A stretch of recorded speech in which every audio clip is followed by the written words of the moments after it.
कई दहाइयां गुजर जाने के बाद भी हम एक नहीं हो सके। नील के साहिल से लेकर काशगर की गलियों तक करोड़ों मुसलमान तो बसते हैं, लेकिन शायद उनके दिल ईमान से खाली हैं। बदकिस्मती से हमारे मुल्क में लगता यूं है कि जैसे गंगा उल्टी बहती है। मोदी साहब का बहुत बड़ा इस्तकबाल किया जा रहा है दुबई में। बहुत बड़ी एक्टिविटी है क्योंकि हमें बहुत ज़रूरत है मोदी साहब की दुबई को ख़ास तौर पे।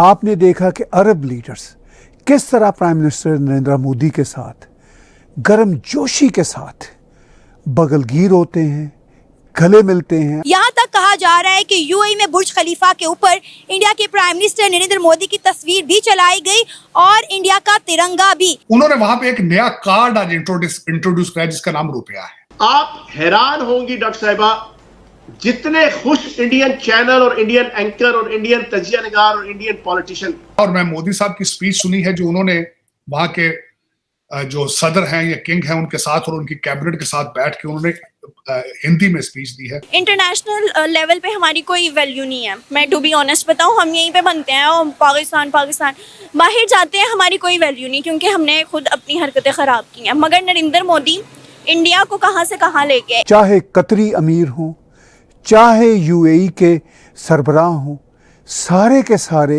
इसी मोहब्बत और वलवले से उस प्राइम मिनिस्टर के साथ मिलते हैं।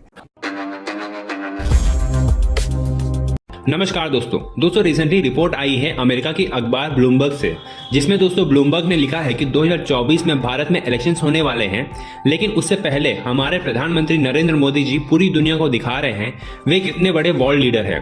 दरअसल दोस्तों हमारे प्रधानमंत्री मोदी जी इस वक्त यूएई में मौजूद है BAPS टेम्पल को इनॉग्रेट करने के लिए, लेकिन उससे पहले भारत और यूएई काफी सारे इन्वेस्टमेंट और अन्य चीजों पर डील साइन करने वाले हैं। और इस चीज को देख करके ब्लूमबर्ग भारत और यूएई की इस दोस्ती को धर्म, राजनीति, पैसे का एक अटूट मिश्रण कह रहा है।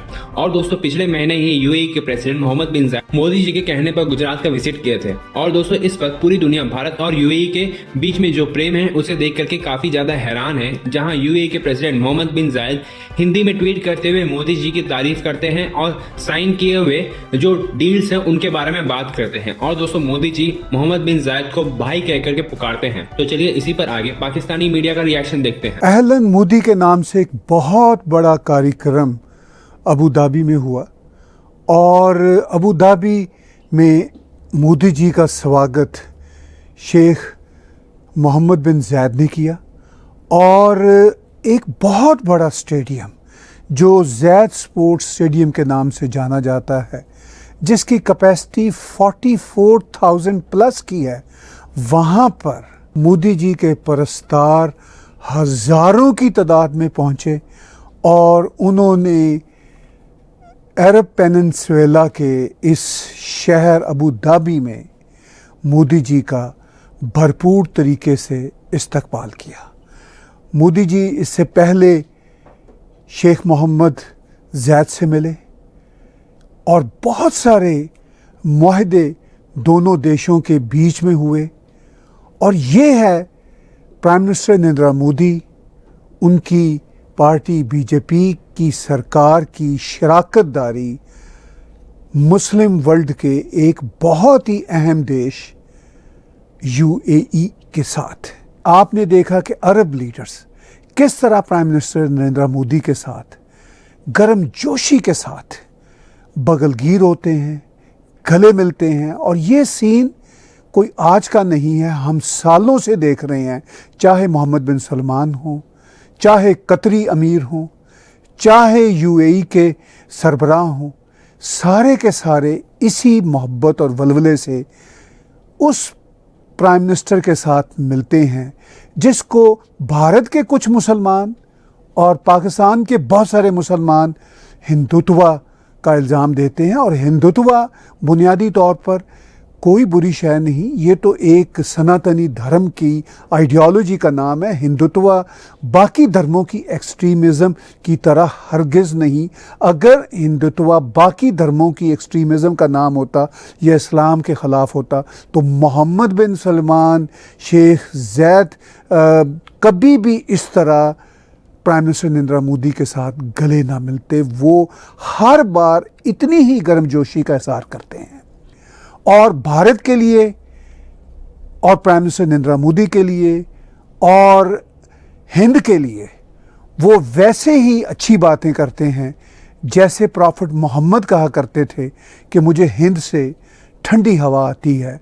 आज के अरब लीडर्स को भी जो मॉडर्नाइजेशन के रास्ते पे हैं, जो इस्लाम की ट्रू एसेंस को समझते हैं, वो प्राइम मिनिस्टर नरेंद्र मोदी के लिए, भारत के लिए, हिंदुस्तान के लिए यही रिस्पेक्ट रखते हैं।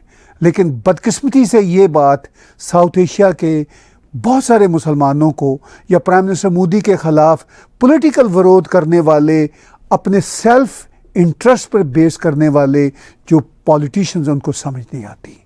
मगर भारत का ट्रेड अरब दुनिया के साथ सैकड़ों अरबों डॉलर से ज़्यादा तजावुज़ कर चुका है, ऊपर जा चुका है सैकड़ों अरबों डॉलर से। और आने वाले दिनों में, वक्तों में कोई बड़ी बात नहीं कि सिर्फ अरब देशों के साथ ही भारत का ट्रेड $1 ट्रिलियन तक भी जा सकता है। और सिर्फ ट्रेड की बात नहीं, जो सिविलाइजेशनल रिश्ते हैं हिंद के और अरब दुनिया के, वो बहुत मजबूत हैं। मगर बदकिस्मती से ये बात साउथ एशिया के मुसलमानों की अक्सरियत को समझ नहीं आती, क्योंकि इस्लाम बुनियादी तौर पर उनका दीन नहीं था, कॉन्वर्ट्स थे। और इस्लाम जिनका धर्म भी है, यानी अरबों का, वो समझते हैं इस्लाम की इम्पोर्टेंस को। और उस इम्पोर्टेंस को समझते हुए वो प्राइम मिनिस्टर नरेंद्र मोदी और हिंद को उसी तरह गले लगा रहे हैं, ठंडी हवा के झोंके के ख्याल से, जिस तरह प्रॉफिट मोहम्मद भी कहा करते थे। मोदी साहब का बहुत बड़ा इस्तकबाल किया जा रहा है दुबई में। बहुत बड़ी एक्टिविटी है, क्योंकि हमें बहुत ज़रूरत है मोदी साहब की दुबई को, ख़ास तौर पे कि आए मोदी साहब आए, उनका वेलकम किया जाए। क्योंकि फ़लस्तीन आज़ाद हो चुका है, वहाँ पे बिल्कुल भी शहादतें नहीं हो रही और बच्चे बहुत खुश हैं, स्कूल रोज़ जा रहे हैं। तो ज़रूरत ही नहीं है आपको दूसरी एक्टिविटीज़ पे। ये एक्टिविटी ज़्यादा इंपॉर्टेंट है, इतनी इंपॉर्टेंट है कि आपने 65,000 लोगों का किया हुआ है, इंतज़ाम किया हुआ है। और यही आपको फ़लस्तीनियों का कह दें तो आप लोगों को मौत पड़ जाती है। आप लोगों को कंट्रोल जो किया होता है, आप लोग सॉरी टू से बट पपी बने हुए हैं। तो अब मुझे लगता है कि नरेंद्र मोदी साहब जो हैं, इंडिया को देखें तो बहुत तरक्की कर रहे हैं। हम पाकिस्तान को देखें तो हमारा कोई हाल, हमारी इंटरनेशनल लेवल पे हमारी कोई वैल्यू नहीं है। मैं टू बी ऑनेस्ट बताऊँ, हम यहीं पे बनते हैं और पाकिस्तान बाहर जाते हैं, हमारी कोई वैल्यू नहीं, क्योंकि हमने खुद अपनी हरकतें ख़राब की हैं। मगर नरेंद्र मोदी इंडिया को कहाँ से कहाँ लेके आए। एक ये भी वजह है कि लोग उसको ऑन कर रहे हैं कि इंडिया शायद एक सुपर पावर बने। वो तो चाइना की वजह से एक रिस्ट्रिक्शन आई हुई है, मगर एक इंटरव्यू में मैंने देखा कि उन्होंने कहा कि इंडिया शायद आने वाले सालों में सुपर पावर बन जाए और पाकिस्तान जो है शायद नक्शे पे नज़र ना आए। मगर हमने तो यही अपने बचपन से और अभी तक यही सुना है कि क़यामत की सहर तक हमारे मुल्क को रहना।